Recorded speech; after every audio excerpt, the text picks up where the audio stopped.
Why can it happen that sometimes unconscious people treat you like a silly small child? First of all, it's not your guilt. You are just a substitute. You can be replaced by another person, but by another person of the same characteristics. Because on your development, you are very kind. You are very mild. You developed, you are very sensitive. You are different to that loud, hard world outside there. So, and when you then entangle with the loud, hard world, that means with the normal people, then of course, two worlds crash together. And that's why this is hurting so much. And the reason for that is that you, or people who are like you or like me, are not only mild, that's a good thing, but the point is that the normal people in their everyday stress and in their everyday life, they interpret that mild characteristic as weak. They see you as a weak child. They don't are aware about that. They don't do it extra most of the time. As I said, they are unconscious. They are just reacting on an attitude they have deep inside of them, on a belief or a mindset that they think weakness is bad, we don't have to be weak, we have to be strong in society. And you appear there and you appear weak. And so they automatically react and treat you like this small brother. They are really behaving like that, as if they were older youth, treating a small brother or small sister in bad ways. So is how most of the people react. They don't really act, they react only, just on their psyche, on their ego, you can say also.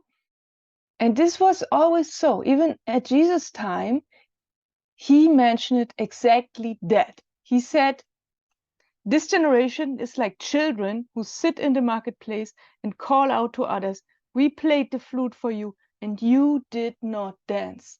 So obviously he means the bigger children, because in most cases the smaller ones are not able to play instruments, and they are not, the smaller ones, they are not blaming others. The bigger ones, the guys in adulthood, they blame others. You have no dance, we did this extra for you, but nobody's interested. So you also see kind of a self-pityness here included. That's one aspect. So you can see already the ego. And the next thing is blaming others. That's a very big aspect. Many people do. Most of the people all over the world, always they blame others. And always they are acting out of this self-pityfulness. But Jesus also mentions children in a good way. And this is confusing maybe. He says, unless you change and become like children, you will never enter the kingdom of heaven. So in that case, he doesn't mean the same children. In that case, now he means the smaller ones. Have you ever seen a small children, and maybe even a baby, which was looking very divine? Of course, there are some, they're always crying and they are doing not good things. They are confusing or making their parents upset or so. That's not what I mean. I mean, there are some which are looking divine from the very beginning. They are just there in their being, still looking like just coming from God, or just looking like a Buddha statue. They are just there, maybe smiling, but being very serene, living in the here and now. When they are playing, they are absolutely in their game. They are highly concentrated. They are not wandering with the mind around. There is no mind already so developed which can wander around so much. This will appear with education, when school starts, or even before, when they learn, when people teach their children to speak, then it begins also that the children start with overthinking. And when one then develops, of course, the ego wants to protect the person. The ego always is responsible for security. And also it protects the person from society. And that's why they are blaming others. Or the older one grows and comes to that adulthood, it more and more becomes, you have to be cool, you have to fit in society, to have a good status. And so always one tries to look for recognition or look for some rewards or look for anything. But the main reason is to make itself bigger. The ego always wants to make itself bigger. It never loves to humble. That's also why Jesus said, whoever makes himself great will be humble, and whoever humbles himself will become great, or being made great by God, or something like this, because he wants to say that to overcome the ego is the final aspect of enlightenment and is the goal mankind has to go. That's where the train goes. That's where we have to look for. But the point is, most people don't do. Instead, they are trying to make their ego bigger. On a very unconscious level, they are even aware, or kind of aware, not really aware, but they are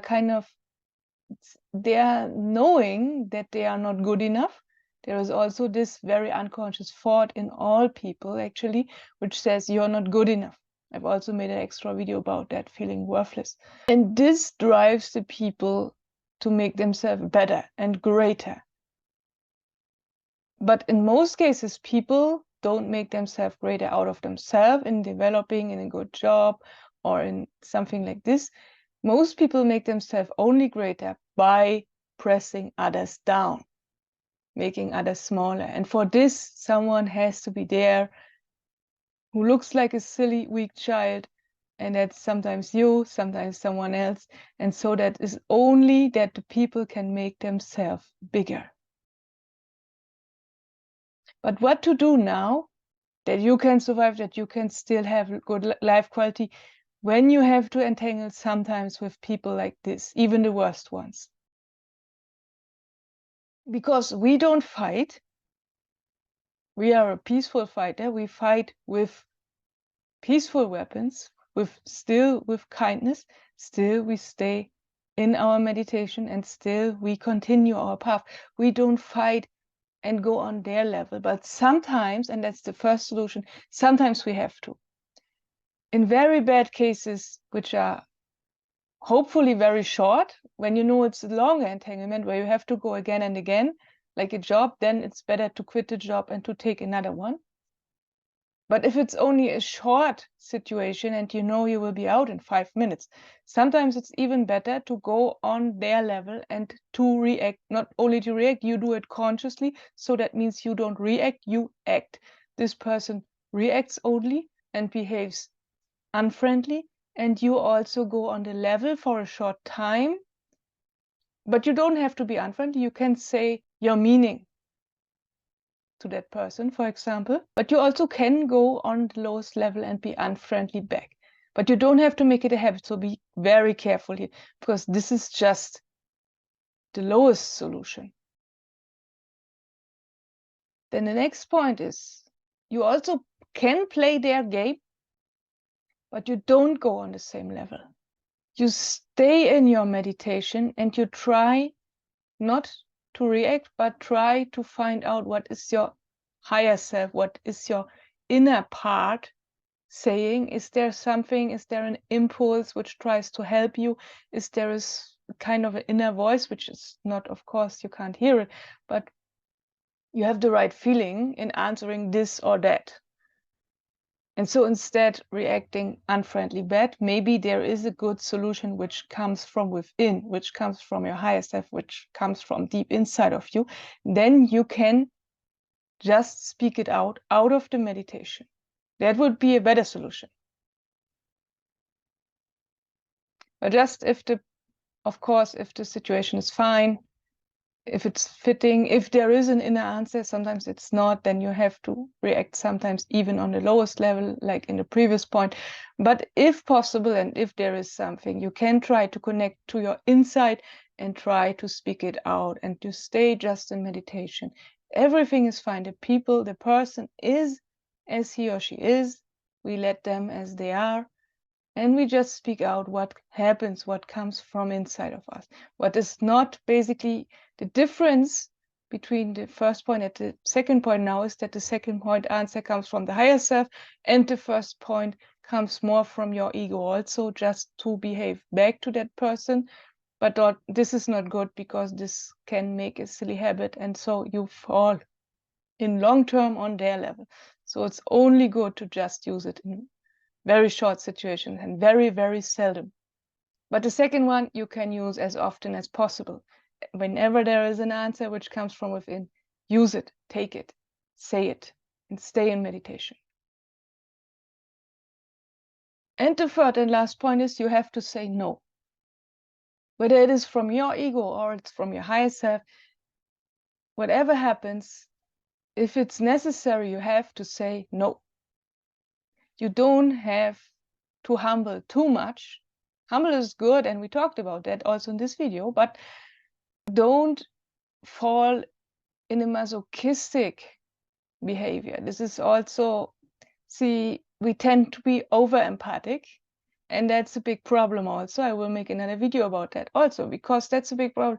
So we give their ego space to grow, and that is not good, because so we support their ego. And that's bad. But we also should not fight with the ordinary ways of fighting. Then we would support to grow our ego. So that's also not good. It's not good to help or to support to grow whether his ego nor your ego. So we have to avoid both. We have to find a middle way, which is not given with logical thinking. And that's always the best when you have the connection to your higher self. And so also when there comes a no out from inside, which is a very connected no, not a logical, explainable, or a no of an ego. No, I don't want this. I'm like ignorant. No, it's not like this. Sometimes you have to do it when you go on their level, when there is no other opportunity, or it's a very stressful situation. It can happen that you have to say an ignorant no also on their level, but it can happen. It comes a very high no, you can say high from the higher self, which is very conscious and which comes really from within,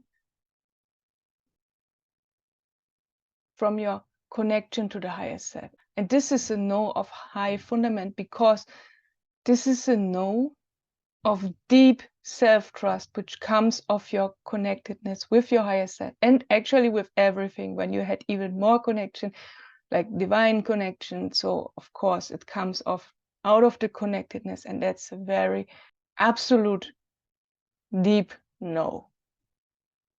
And you don't forget, you don't have to humble too much. Don't do it to impress someone who has a big ego. That's not good. Don't do it so in public. You have to humble just for yourself. That's also why Jesus said for praying, go in your room. So you don't have to stay on center stage doing this. That is the wrong way of humble yourself. That is not what religions mean. But for all of these three aspects counts, always take the middle way. Whatever appears, don't judge even your own ego when you have to go on the lowest level. Don't feel guilty after that. No? Just take it if it's necessary, or if you have answer from the higher self, take this. Always the middle way. Have a nice week. See you next time. Bye.